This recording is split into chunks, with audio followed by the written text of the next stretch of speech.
The short version for the backstory is that the Russians don't see Ukraine as the end of the war, but the beginning of the war, and they want to push past Ukraine further on until they hit a geographic area that they feel they can defend. So this isn't going to be a one-off. This is not about carving a small piece out of Ukraine. This is just the start of a much longer conflict.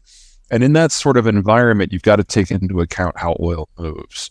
So the Druzhba pipeline that goes into East Germany, unless and until there is destruction of the pipeline, either because the Russians accidentally hit it with an artillery shell or Ukrainian partisans blow it up, it's fine for now. It's not going to be there in 3 months, but for now, that continues to flow because the German refineries don't have other options. They're not on ports, so they can't even truck in oil from elsewhere. It's the pipeline or nothing. So that's going to be probably the one that goes last. Novorossiysk on the Black Sea is in a war zone. So it's very difficult for ships to get insurance to even sail there at all. So they're operated at maybe 20% capacity on a good day. And that's not just Russian crude, that's also Kazakh crude. The CPC project out at Tengiz on the Caspian, that all goes to Novorossiysk, and the Tengiz project is about to shut down now because they can't get anything out. All of this is backing up pressure, and the facility on the Black Sea is now not the only one. There's been about 20 others that have either slowed or even stopped runs because they have nowhere to put their refining product. All that leaves is Primorsk on the Baltic. Now, that is a big discharge point. You're talking about 1.6 million barrels a day. That's not insignificant, but it's a shallow water port, so no super tanker. So it's only shuttle tankers. Shuttle tankers have limited range that pretty much only goes to Northern Europe. And if you want to send it further, you have to get 6 or 7 of those things together and do a sea-to-sea transfer in the territorial waters of a NATO state in order to send it on. And that is not a viable long or even mid-term option.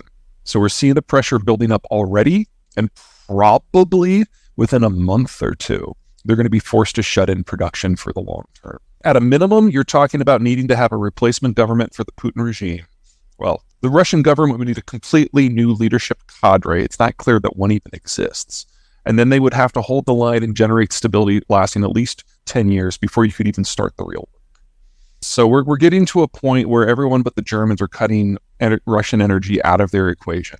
And even the Germans are bending over backwards to try to build alternate infrastructure, but they're the ones that have the furthest to go, so it's just going to take a little bit longer. But at some point this summer, assuming that the oil is still flowing, the European demand for that stuff is going to drop, and there's no way that the Europeans are going to keep their waterways open in order to facilitate other people benefiting from what they're paying for. So one way or the other, we are looking at the end of open seas in many areas for oil transport. What would Turkey say about this if NATO were to suggest shutting that straight off? We're not there yet. So I'm just spitballing here, but my best guess is that the Turks would manage to carve out an exemption for themselves so that they could still get crude access and food access on the Black Sea because they are a littoral state. But it's really difficult to see anything beyond that. No, the 2015 bill is what allowed the United States to export crude in the first place. Until then, we had not exported crude except for by executive exemption going back to 1973. So in 2015, we shifted the law so that crude could be directly exported without a presidential exemption any longer. That is the part that can be reconstituted by executive order from the president. But it does not include any other energy or energy products. So not LNG, not natural gas, not refined product, not electricity. So we would be entering in a world where the United States' supply of light sweet that until now has gone worldwide, that is removed. But American refiners could still export their surplus refined product, and American importers could still access international crude if they wanted to.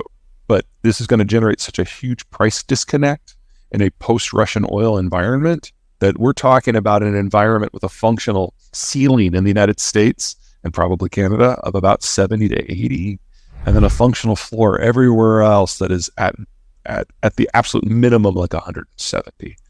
And so in that environment, if you want to import crude in the United States, you have to really, really want it because you're going to pay a lot for it. Give us your thoughts on North American energy strategy. Well, if you go back to February 22nd, the day before the war started, I would say that the idea of getting more pipelines from Alberta into the United States was a dead letter, that we had multiple administrations that were for or against it, and nothing happened. And if it wasn't going to happen under Donald Trump, it wasn't going to happen, period. But now we're staring down a global energy shock. And that's going to change a lot of people's minds when it comes to energy security issues. But never forget that Biden, like Trump, like Obama, is a populist. And so he's not going to do things based on the economic numbers unless those economic numbers are something that directly impacts his political standing. So in the United States, gasoline prices are a hot button issue right now. And because of what's going on in Russia, they have gone up. And with what's about to happen in Russia, they're going to go up substantially. The oil export ban will help contain the damage. But in that environment, Albertan crude is being sold into a closed market, and it's not available for export. So you would be stuck getting the mid-continental price for oil within the United States, which will probably never go above 80 again because of the changes that are coming.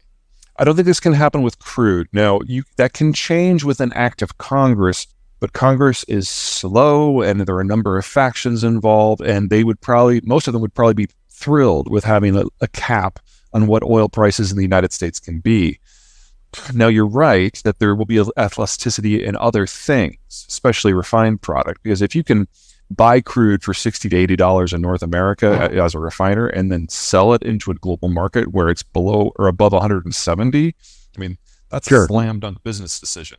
So we're going to see this explosion in refining capacity expansion in the United States, specifically along the Texas coast, to take advantage of that differential.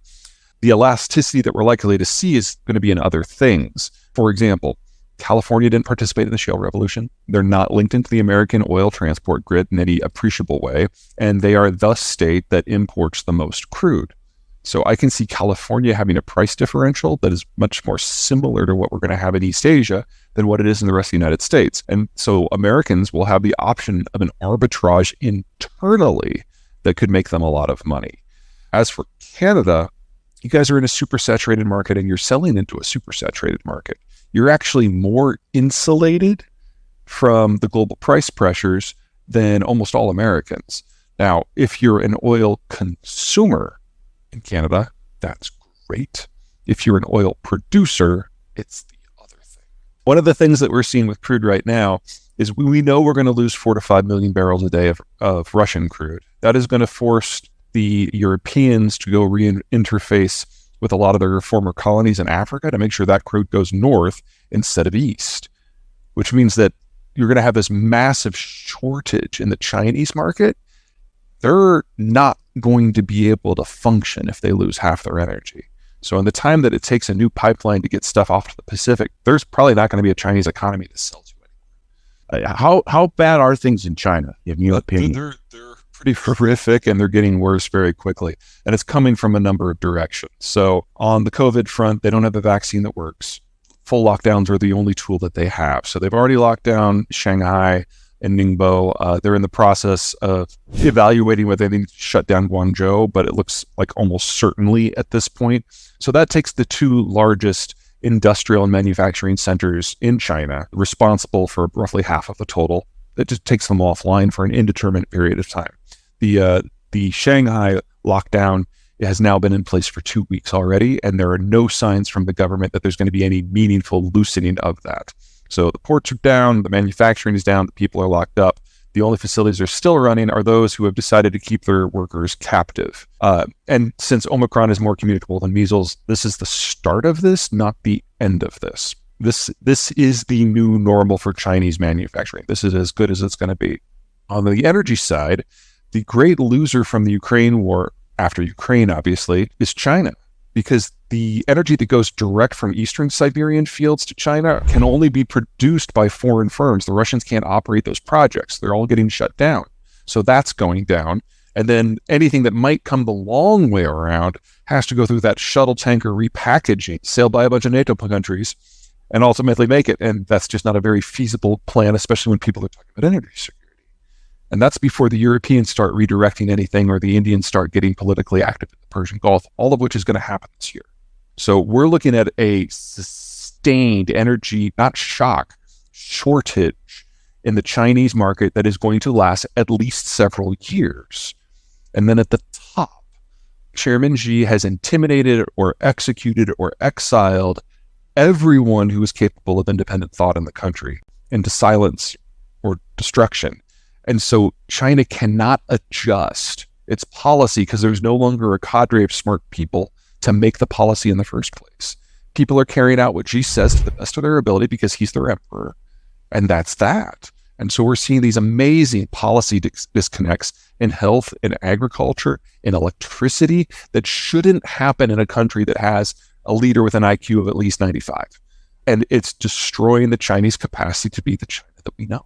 I think we're on our way to that. I don't think China's going to be a nation state by the end of the decade. I think we're looking at dissolution. If you look at the 5,000 years of Chinese history, this is the norm. Now, there's a lot of other things going on with the Chinese space regards to the Ukraine war, because at first, the Chinese saw the war starting like, excellent. We're going to get a litmus test for our strategy for Taiwan. It's going to be easy, and we're going to show the world that we can just go and grab it, and they just have to suck it up. It has not gone to plan. So number one, the Russians are having some severe problems in dealing with the Ukrainians, and the Russians know where all the infrastructure is in Ukraine. There is a huge population mismatch, there's a huge military mismatch, but most of all, there's no barrier between the Russians and the Ukrainians, and they're still having problems. Well, Taiwan has been preparing for the China war now for 70 years, right? And there's a body of water in between. So all of a sudden, these rosy military goals and estimations that the Chinese have gone out the window. Second, the sanctions. Say what you will about the Russian economy. It's not great, but they are a massive exporter of food and energy. If the sanctions that were on Russia now were put against China, China would decivilize in less than a year because it's the world's largest importer of food inputs, and energy. There's no way you can maintain that system without full access to everything. And probably the one that even worries the Chinese more now are the boycotts. The idea that people, individuals, have any say in how an industrial process might happen or on like war policy, that's just antithetical. But it's happened, and it's been more effective against Russia than the sanctions have been. Well, that's the entire Chinese economic model. So the Chinese now know that what they've been preparing for 50 years, they've been preparing for the wrong thing. And since Xi has gutted the intelligentsia, they no longer have the personnel to come up with another plan. So they're just slamming their heads into the wall over and over and over until their skull cracks. And that's what we're seeing in places like Shanghai.